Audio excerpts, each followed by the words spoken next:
घरातील दारुड्याचा अंत. पत्नी आणि मुलाने रचला खुनाचा कट. मृतदेह कुजला धबधब्यात.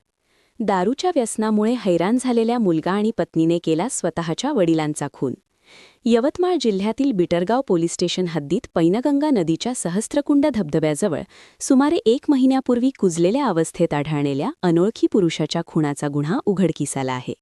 मृत व्यक्तीचे नाव मारुती गंगाराम डुकरे असे असून त्यांचाच मुलगा प्रदीप मारुती डुकरे आणि पत्नी पार्वतीबाई मारुती डुकरे यांनीच खून केल्याचे स्थानिक गुन्हे शाखा यवतमाळच्या तपासात निष्पन्न झाले आहे.